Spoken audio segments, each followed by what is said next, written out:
Facebook জুড়ে দেখছি সবাই ঈদের দিনের ব্লগ আপলোড করছে, কিন্তু আমি তো ভাই এত পরিমাণে বিজি ছিলাম ঈদের দিন যে একটা ভিডিও বানাতে পারি নাই। যাই হোক, ছেলে মেয়েগুলো নিজেদের মতন একটু ভিডিও করে করে রাখছিল ফোনের মধ্যে, তাও সেগুলোই আমি আপলোড করছি আজকে।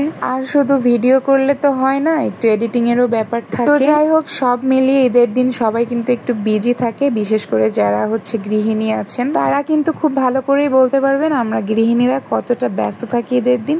তো যাই হোক, তাও একটু গরুর মাংস রান্না করাটা আমি ভিডিও করেছিলাম, আর একটু একটু করে রান্না বান্নার ভিডিও করেছিলাম। সব রান্নার ভিডিও আসলে করতে পারিনি, অনেক কিছুই রান্না করেছিলাম ঈদের দিন। আর আমি ঈদের দিনের এই গরুর মাংসটা একদম হাতে মেখে রান্না করেছিলাম। আসলে যখন অনেক বেশি মাংস রান্না করি একসঙ্গে, তখন আমি হাতে মেখেই রান্না করি। আর একটা জিনিস খেয়াল করবেন, গরুর মাংস বেশি পরিমাণে রান্না করলে কিন্তু অনেক বেশি মজা হয়। আর এই যে দেখুন, গরুর মাংস কষাতে কষাতে কিন্তু দারুণ একটা কালার আসছে। আর এখানে আমি একদম ভুনা ভুনা করব, চুই ঝাল দিয়ে আমি এই গরুর মাংসটা রান্না করছি। বাসায় যেদিন অনেক বেশি রান্না বান্না থাকে সেদিন আমি মাটির চুলায় রান্না করি। আর মাটির চুলার রান্নার স্বাদ কেমন আপনারাই তো জানেন, অনেকেই বলতে পারবেন। এই যে গরুর মাংস ভুনা দিয়ে আমি খাওয়ার জন্য খিচুড়ি রান্না করেছিলাম, আর খিচুড়িটা আমি নারকেলের দুধ দিয়ে করেছিলাম, আর তার মধ্যেও আমি ছোট ছোট করে গরুর মাংস কেটে দিয়েছিলাম। আর এই মাংস ভুনা আর খিচুড়ি আমার সব থেকে বেশি প্রিয়।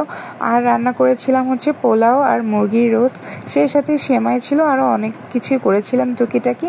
আসলে সবকিছু এভাবে দেখানো হয় না। ঈদের দিন বাচ্চারা অনেক বেশি রোস্ট খেতে পছন্দ করে। পোলাও রোস্ট আমার মেয়ের প্রিয় খাবার, তো তার জন্য ওর জন্য এটা করাই লাগে। কিন্তু এমনিতে আমার খিচুড়ি আর গরু মাংস খুব বেশি প্রিয়। আর আমি কিন্তু রোস্টটা ম্যাক্সিমাম টাইমে ব্রয়লার মুরগি দিয়ে করে থাকি, কারণ যে মুরগি দিয়ে রোস্ট করা হয় সেই মুরগিটা আমার মেয়ে খেতে চায় না। যেহেতু ওর উদ্দেশ্যে রান্নাটা করি, তার জন্য ওর পছন্দ মতো মাংস দিয়েই রান্না করি। যাই হোক, অন্য সময় যাই রান্না করি না কেন, ঈদের দিন যেটা রান্না করি এত বেশি মজা হয়, সেটা মনে হয় আল্লাহর রহমত। ঈদের দিন দেখবেন সবার বাসার রান্নায় কিন্তু অনেক বেশি মজা হয়, এটা আমি খেয়াল করে দেখছি। আমি কিন্তু রান্না বান্নার কোনো রেসিপি আপনাদের আজকে দিতে পারছি না, কারণ আপনারা বুঝতেই পারছেন আমি কিন্তু অল্প অল্প ক্লিপ নিয়েছি প্রত্যেকটা রান্নার। আর পোলাও আর খিচুড়ি এগুলোর কোনো ভিডিওই আমি নিতে পারিনি সময়ের অভাবে। যেদিন থেকে পরের বাড়ির বউ হয়েছি সেদিন থেকে ঈদের দিনে শুধু রান্নাঘরেই কাটে। এদিকে ছেলেমেয়েরা ঈদের ড্রেস পরে একটু মজা করতেছিল, নাচানাচি। যাই হোক, একটা দিন একটু মজা করতেছিল, তার জন্য কিছু আর বললাম না। এদিকে ছেলেটা বলছে আজকে তাকে খরগোশ কিনে দেওয়া লাগবে, তো তার জন্য